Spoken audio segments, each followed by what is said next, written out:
gun. Feel the fire as I come undone. I breathe in and it fills my lungs. Let it Solo casting. Oh, I was talking before, but Mike wasn't on. So, welcome back to the GSL Super Tournament, guys. I am Wolf, and I am alone today, but that's okay, because it's kind of fun, you know? I miss Moletrap, who was sitting right here next to me. I was a little bit further over this way, but he was here. And, you know, when you cast these games alone, you get a lot of respect for what it means to have a good co-caster and have good chemistry, because all of those things disappear when you have to cast alone. You don't have anyone to bounce ideas off of. You've got to do everything yourself, and it's a little bit challenging. But I'm here to do this for you guys, so you guys still get an awesome English broadcast. I'm hoping I can give you guys the best cast possible. So, we've got a little bit of downtime here. I'll mention myself on Twitter. You can follow at FXOWolf if you'd like to, and you can even submit questions there. I haven't gotten a lot of questions there yet, so I'm trying to kind of pick some of those out and use them on cast when I'm here by myself, so I can have something to talk about. But we're gonna have a player introduction here because MVP Genius is gonna be our Protoss player. He's actually been a super solid player. He actually took out Loner at BlizzCon. That's one of his notable achievements. Also, he's been in Code S forever. You know, he's been in there since January, made it to the round of 16. And in March, he got knocked out in the round of 32, but stayed in his up and down matches. A lot of people thought he was going to fall down then, but he showed him otherwise advanced to the round of 16, where in May, where I believe he was beaten by Nada. And he actually will be in Code S in July as well. There's a shot of him now. And actually, the other day when he was playing his round of 32 match, or actually, excuse me, his round of 64 match, he was here and I was here at the studio, and he gave me an MVP shirt. Me personally, while I was in the audience, I feel very grateful for that. I've always been a Genius fan ever since he was on Nex, so I'm very close to the Nex clan. I practice with them a lot. My favorite clan on the Korean server. Nice guys. Of course, he's changed clans from Nex to NSP and now is part of the team MVP. His opponent, a player on the team Slayers, he is Slayers Min. A player who we haven't seen a whole lot out of here recently, but he did make it to the round of 16 in the Code A tournament last season, and he's still in Code A. Did take out July, though, 2-1 to get here with some interesting Mutalisk play. No, he actually has a 100% win rate versus Protoss recently, 2-0. On the stats that I looked up back at the GOM house. So, you know, we haven't seen a lot out of him, but so far what we've seen him against Protoss, he's done quite well. There's a shot of him now. Looks pretty focused. He looks like a super intelligent guy. I bet he's got a lot of different things planned. And like that Mutalisk build that he did against July, it felt like it was a big masterpiece. It was a good plan, and maybe he's got something awesome planned for us today.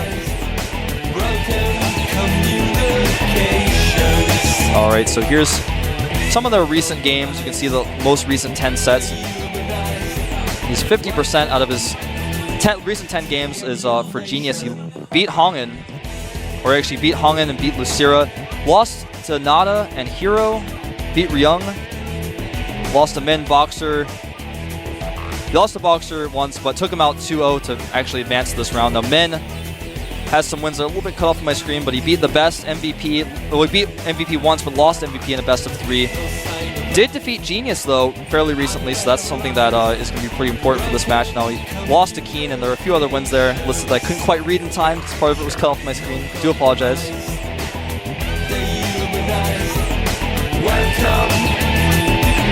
So, let's take a look at our maps here. The first set is Metalopolis, followed up by Xel'Naga Fortress, and set 3 will be on Crevasse. Genius, interestingly enough, eliminated Belcher Beach, which has been a map that Protoss recently have done pretty well on. Some really close games on those matches, notably Any Pro, Game 3, and the round of 64. You should definitely check that out. And Xel'Naga Caverns eliminated for Min. When we see something like that, it looks like he definitely likes the Hatch Burst style because it's very difficult to do that on Xel'Naga Caverns, so maybe that's why he eliminated that map.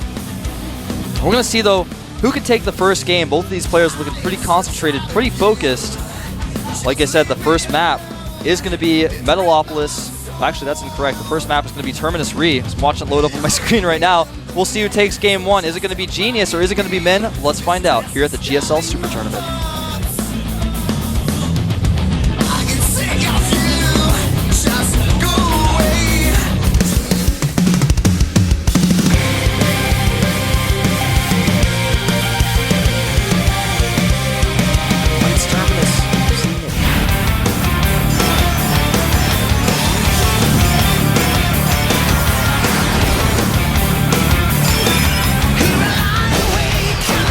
MVP Genius versus Flair's Min. All right, over here at the top position, we have our Protoss player, a member of the team MVP. He's really smart. Some might even say he's a MVP Genius. There he is now. Now at the bottom position, we've got a cheerful. Oh, nice mask. It's a pretty awesome mask, actually. And at the bottom, of course, we have a player on the team Slayers, one of their best Zergs. He is Slayer Submit. Alright, so there was a little bit of confusion about the map because I was told that it was Metalopolis, but then it was Terminus, and then they were like, no, it is Metal. I was like, no, I'm watching, it's on Terminus, so it is actually going to be played on Terminus Re. And it looks like Genius plans on going for a fast Nexus. He has already started his forge, he's started a little wall off there, and it looks like a hatch first going down for Min. So very macro-oriented playstyles, of course, from both of these players. Very unusual to see a Zerg player not hatch first on this map because it's so big, so huge. And Probe, scouting around, does see that hatchery first. And in fact, did Genius? No, he did go to both locations. He sent a very early Probe scout. Oh, he's going to try to cannon here. Now, if you can get those pylons up in a good spot, that's all that really matters when you're canning your opponent. And it looks like Min is going to react immediately and pull some drones off. If you can get a cannon in between that extractor, or actually, excuse me, if you get a cannon in between the assimilator and that mineral patch, that's what I thought he was going to try to do, and block it off with the pylon so the drones couldn't attack it. That would have been pretty cool. May have been his plan. Did, of course, cancel that. And the 75 minerals lost for canceling that pylon were much less significant than all of the lost mining time that was spent on those drones. Because they're going to go all the way back to those mineral patches, mine for like a second. They're going to have to transfer all the way over there again. Kind of sucks. Kind of sucks to be in those drones. They're walking back and forth like, you know, normally I'm not used to walking long distances. I normally just walk right in between the minerals and the hatchery. It's not a long walk. You made me walk all the way down to the natural. And he canceled it. I didn't even need to be there. It's like when your boss calls you into work and you don't actually have to be there, but you like go a 45-minute commute. And he's like, oh, work's canceled. You know, we can't do that thing, such and such. So it's that kind of a situation.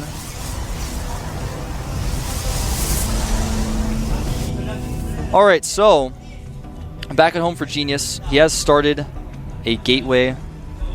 He's got his gases up and running. He's going to get that core up ASAP, actually making a photon cannon first. Just wants to be very safe, very careful. Actually, there's the probe transfer now. Nice timing on that. Nexus finishing up. Sorry, at the beginning of these games, I know I'm not giving that much analysis, giving all the play-by-play. It's not usually my style. When I cast by myself, sometimes I have to do that. It's a little weird for me. I'm like, yeah, there's a probe walking around. He's doing stuff. That probe's got some minerals in its mouth. Well, actually, probes don't have mouths. They hold it with their particle beams, which also are pretty deadly, I've heard. They do 5 damage. Melee ranged attack. Alright, so this probe actually looks like he will escape. Because of the nice wall up for Genius, the Zerglings that were following it will not... Ooh, nice. Fast. Third base for Min. Look at that wall up for Genius, though. It's actually so good that Zerglings just really have to take a long way around. It's a really tough spot. You know, if you're trying to actually put some pressure on with Lings, it's very difficult to engage a wall off like that. So I don't think Min will really try to go for something like that. Because I'd say that wall off is pretty genius. This is pretty genius, too. The Stalker is going to chase down the Overlord. Looks like the Overlord will just barely escape unless he sends another Stalker around to the middle. That would be a bit bold. Now, Genius doesn't yet know about the fast third base, but he is powering up, adding some gateways here. In fact, he's going to go up to 5 warp gates, possibly even a 6th warp gate. 6 warp gate timing attack is really popular. It's actually kind of Genius' style. Zergling wants to come forward and do some scouting. Is denied. And in fact, that Stalker is actually going to try to come out here and find that Overlord. In the middle of the map, you guys will get a shot of it in a second. There he goes. Trying to find that Overlord, and it looks like he may get it. Maybe just barely escapes. Oh, he does get it. Not going to be able to get the second one, though. He's going to try his best. But no manner of genius is good enough to make a Stalker shoot faster. Stalkers just have a... They're capped, man. They don't actually... They can't try harder. They've got one setting. Shoot. There's not a Stalker upgrade that's called Shoot Faster. Doesn't exist. Now, Roachborn and Evolution Chamber going up for Min. Wants to start cranking out those upgrades. Once you have that third base up, and your opponent, if you can hold off your opponent's initial pressure, you can really start making use of those tech structures. His Lair's finishing up at the exact same time as his Roachborn. So when that finishes up, he's going to be able to get Roach speed immediately, which is a really big plus. Burrow is being researched immediately as well. Actually, waiting on that Roach speed just a little bit. Now he started it. And back at home, Genius doesn't have that many units. He's about to, I think, warp in his first round of Gateway units. You should have actually warped those. Yeah, they're there. There they are, getting a shot of them now. Where are his units? Where in the world is Carmen Sandiego? Where in the world are Genius's units? I may make a lot of Carmen Sandiego references here in the next few days as a cast alone because I love Carmen Sandiego. It was one of my IDs for a while, actually. Sometimes I use it in IRC, Team Liquid. Zergling. Oh man, he got the Zergling away from the Zellnaga. Watch out, Zergling's not going to see the rest of these units. Oh, I know you guys don't have a shot of it, but the Zergling didn't see any of these units, so he has no idea this is coming. He's going to try to power some units off to hold off the possible aggression. Well, I'm not sure if he's going to have enough. He does have 7 Roaches on the way. Burrow is not quite done. It's not going to be done right when he gets here, but it will finish in the middle of the battle. The same can be said of Roach speed, so this is going to be a really important timing for Genius to see what he can do. He's going to try to target down that pylon with his Roaches, giving the Stalkers a few free shots. Does have a significant amount of sentries. Actually looks like he wants to maybe go around, but if he waits, that means Burrow will be done. He doesn't have an observer with this army, and now Burrow is done. And it's going to be very tough for Genius to engage because every Roach that rallies out will be temporarily invincible, and all that Min really has to do is get enough Roaches to hold. And once he has that, you know, he's basically, whenever he burrows, Genius can't do anything. He just pops up more Roaches, and they'll overwhelm him eventually. Oh, nice move. Realizing Genius doesn't have the Observer, wants the units to walk over his burrowed Roaches, trying to bait them back with those weakened Roaches. Moves those weakened Roaches forward again. He wants to snipe that pylon. This is actually the only pylon Genius has here, because he canceled the second pylon. It may be time for Genius to just go home. Does make that third Nexus. Looks like he just wants to keep the pressure on right now. If the Roaches try to run forward, he'll cut them off, do as much damage as he can, but he's not going to try to push in and do any real damage. Not going to do any more real harassment. A +2 melee attacks, or missile attacks rather, on the way. 14 Roaches about to pop.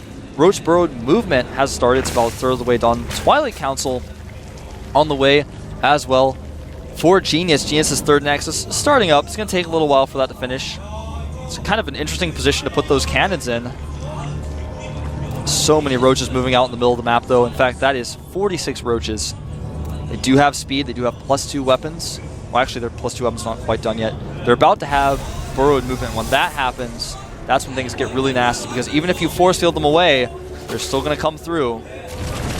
Does burrow them right outside those cannons. Of course, the cannons do get vision, but when you have that many Roaches, even if your Roaches are getting shot while they're burrowed, if you control them properly, it won't even necessarily matter. That's so many Roaches. He's got more and more Roaches rallied out, basically just cranking out Roaches. Burrowed movement is done. Here he goes. He may even try to use these Overlords to spread creep. Now, oh, nice force fields by Genius, blocking actually all those Roaches out, but here they come like sharks under the water. They're about to pop up, and all of them get under. They do pop up. There may be enough Stalkers for Genius to hold. He does have an Immortal as well. Nice, immediately reforce fields, forcing these units to go underground, but they heal so quickly while they're underground that they're actually throwing all the way through. May have enough Roaches to break through. The Immortal may fall. Good force fields again for Genius, but he's running out of energy. And now the Roaches on top of the Stalkers. The Stalkers do have +1. The Roaches do as well. There is an Observer here, so if he burrows right here, even though there's no cannons, he will be able to see. But it looks like there's maybe too many Roaches. More and more Roaches streaming back from behind. He's reinforcing with them. I'm taking a while to get here, but he's picking off things left and right. He actually may pick off these pylons if he wants to. No, going to go actually instead for the Forge. Looks like he will target that down, so no +2 for you, Genius, and now +2 is actually done for Min. Finishing up right at this moment. Now look at all the rest of the Roaches joining up. He's actually going to burrow to heal those. Because you do have burrow, they regenerate Roaches so fast. Now he's actually just going to go ahead and break down these rocks, prepare to attack the third base. Genius isn't even going to transfer any probes there right now because he knows there's no way he can hold this attack at this moment at that location. Just going to try to engage when his Stalkers have better concave. Nice, Min splits his units into 2 groups, runs one around the side. Now Genius is completely surrounded, so his Blink Micro won't be as effective. Losing so many Stalkers here, and I don't know if he can hold this. GG! Couldn't hold it. Min smiles, showing the camera. He's pleased with his victory. Taking a sip from his Pocari Sweat. Pocari Sweat, actually a very good drink. I got some from the 24-hour mark the other day. I tried it. It's one of Karn's favorite drinks. Karn, a French pro gamer, lives in the GOM house. He suggested to me to try it. Went to the 24-hour mark, bought one. It was really awesome. I really enjoyed it. Sully coming in there and praising him for his win.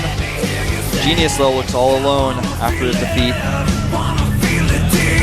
No big deal, though. Look at him smiling now.